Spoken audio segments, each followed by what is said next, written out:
It's time for the CakeDrain Show with Drake and Cain. Happy Monday, everybody.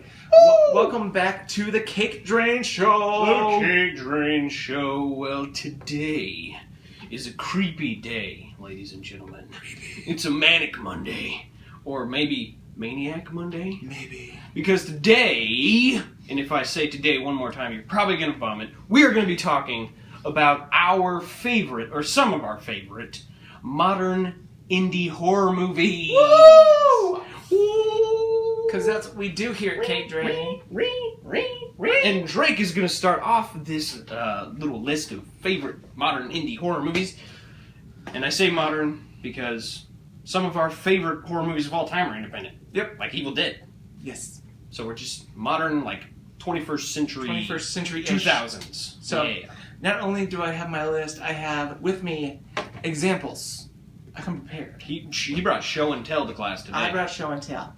First one I want to bring up, this was actually early 2000s, very lesser known horror film. Mine, you may not know what they are, but you should look them up because they're amazing. First one is called Slash. This is about to give you a quick synopsis, a band whose lead singer's grandfather dies on the farm. It's not about the guitarist. No. Oh, okay. So it's not about Slash guitarist, so sorry to ruin that. But they do go back to the farm on, his last name is McDonald, so they go back to McDonald's farm. And E-I-E-I-O. E-I-E-I-O.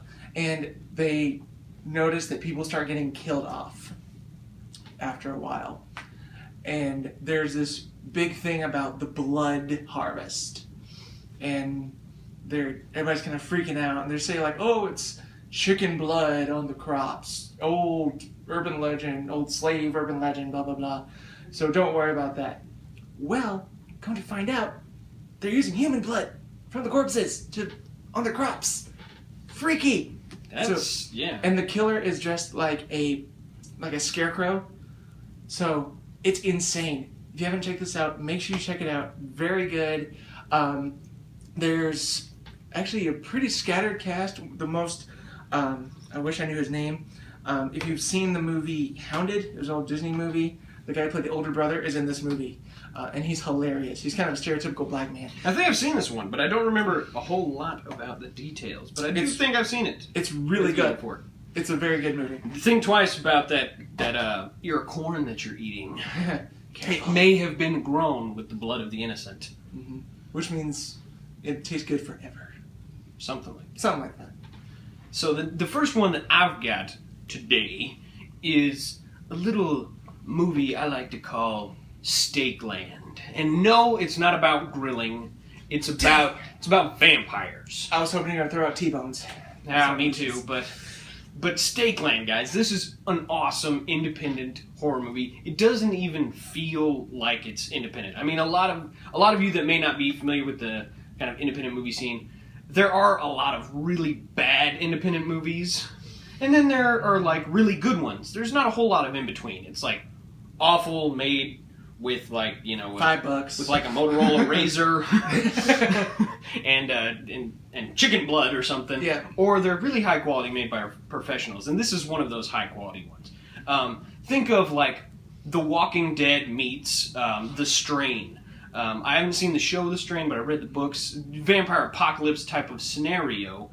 And it's terrifying. It's funny. It's got Danielle Harris in it. Yeah. Scream Horror Queen. icon. Scream Queen in there. And what struck me about the movie was just the fact that it wasn't what I expected. Based off the cover, I'll put up a picture. I don't have these with me. I don't have physical copies of these movies. But I'll put up a picture. It looks kind of like, oh, well, it's just going to be a really gory movie with guys killing vampires. No, not quite. I mean, it is violent, and it does have a good amount of blood and action and stuff, but it's really emotionally driven. It's got really awesomely well-rounded characters. You care about the main kid, and you care about the guy that's training him, this old, gruff vampire hunter. Well, he's not really that old, but he's training him in the ways of ruthless vampire slaying so you can survive in this world. And also, it has that Walking Dead aspect where the vampires are one issue, but the other crazy survival people are like an even bigger problem. Specifically, these like crazy occultists that think that the vampires are here. They're sent by God to punish the wicked and stuff. I mean, so blood, violence, crazy cultists. I mean, what more could you ask for in a movie? Right, and right. vampires on top of it. And it's got great production value. I think it was filmed in Georgia in the South, so it's got cool, sprawling, kind of southern jungle. And so definitely check this one out. I think it's still on Netflix. I mentioned this in my top 10 horror movies on Netflix whenever we did I Just Woke Up. So go and check that movie out, guys. For free on Netflix while it's there. It's amazing. Alright, my second one. This one is a really good movie. This one's even lesser known. I didn't even know about it until I found it. It's called Rest Stop Dead Ahead. This one is really intense, very atmospheric, and a very minimalist style because most of it takes place inside like a rest stop like bathroom. I know what you're thinking, that sounds really gross, but really, it's insane. This young couple ends up stopped at this abandoned rest stop, and they're all of a sudden their car's gone. So the guy's trying to find help, but there's a psycho killer, torture killer, out who is in a big truck / school bus where he takes his victims, but he terrorizes them in this rest stop area. And it's extremely creepy, very atmospheric, because you never see the killer's face. You never see what he looks like. Ooh.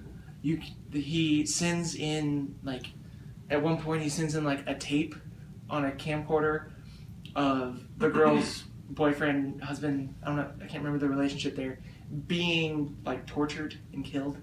So it's very personal. If you're a fan of good independent horror movies, this is one to check out. Also, for all of you, all those 90s Disney kids, you remember Joey Lawrence from Brotherly Love and all that fun stuff. He is actually in this movie. He plays a sheriff. He does a really good job. I know a lot of people think, oh, he's not a great... He's a really good actor in this movie. He did a really great job. It came out early 2000s again, but if you haven't checked it out, there's a sequel I haven't seen, but Rest Stop Dead Ahead, you need to check that out. Find it at your local video store. It's amazing. Yeah, now that one I have not seen, but I'll definitely have to check it out. You will. Now. Mm-hmm. The next one I've got for you guys is Wolf Creek. A lot of you probably heard of this movie. It was a well-marketed independent horror movie. The sequel came out a couple of years ago, which is also great, but I want to talk about the first one because this movie has got a reputation for being kind of gratuitous and almost like a torture movie, kind of like Hostel. Not the case. I assure you. I'm going to insure you.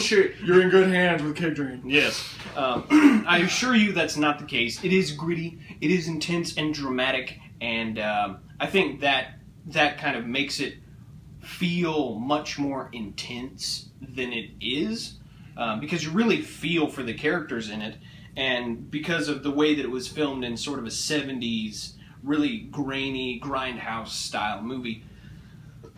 Excuse me, it really cranks up the atmosphere and makes it feel a lot darker, but really good. In this case, you do see the killer's face a lot, and he's become, it got a whole fame of his own, and he's actually kind of funny sometimes, but really great movie. I don't want to reveal any plot details. It was inspired by true events, so don't be fooled by the whole, based on true events where, this really happened. It's like, no, it was inspired by some similar weird disappearances that happened out in the Australian outback.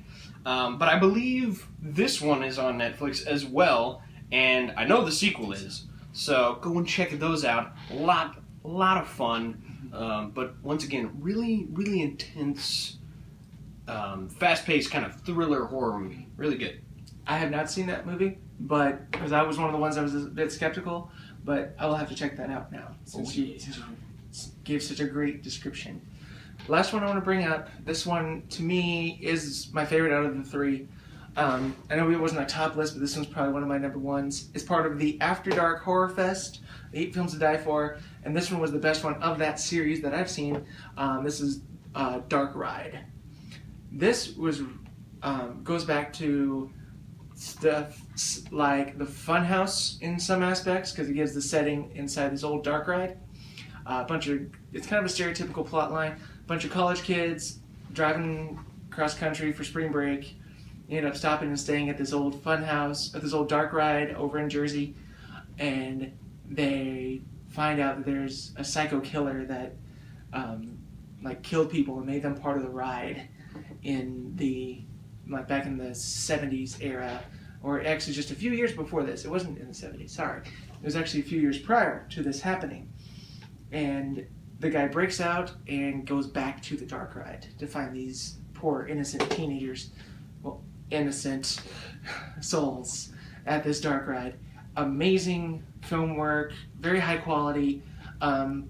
Insider peek, if you see, we haven't posted that movie yet, but if you've seen pictures of Owen Hall, our vengeful ghost of Halloween, the way I did him was very inspired by the way the guy plays the killer in this movie. Very well done by the stunt actor.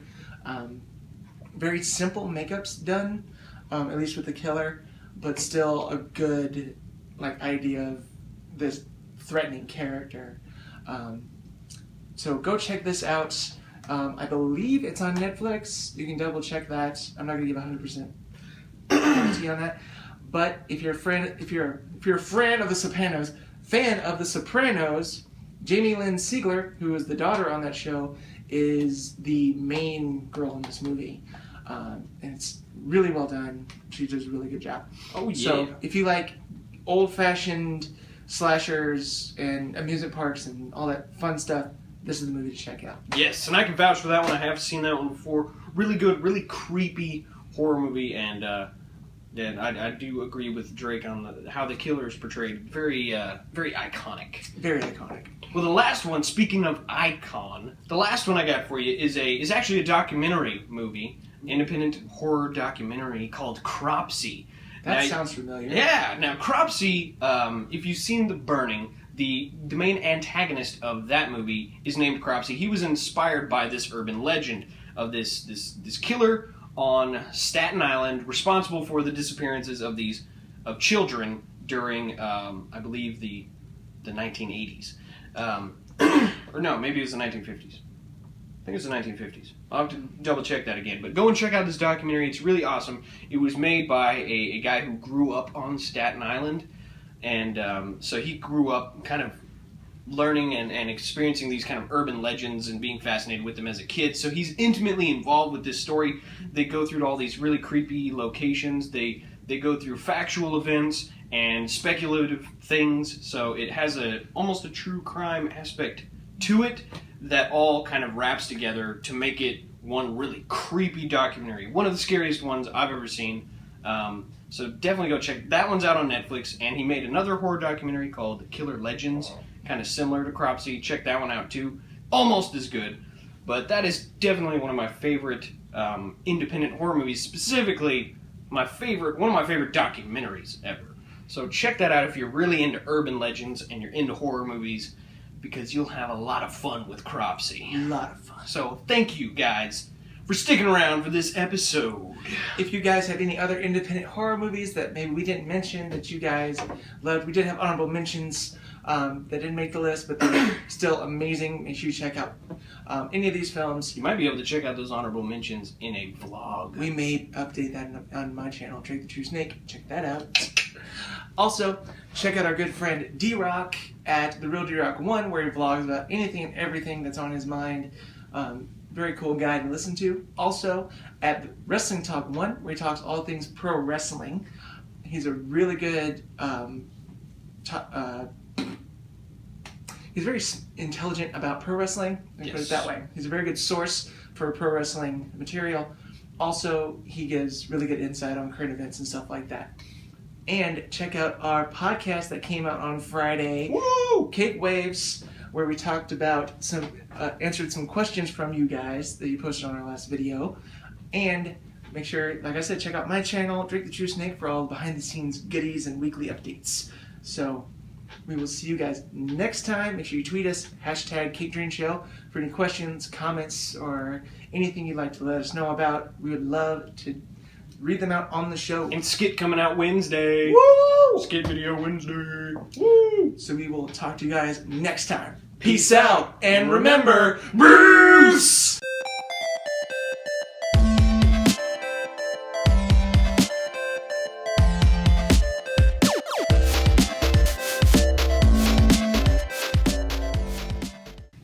Nice. You guys still here? We're done. Shoot.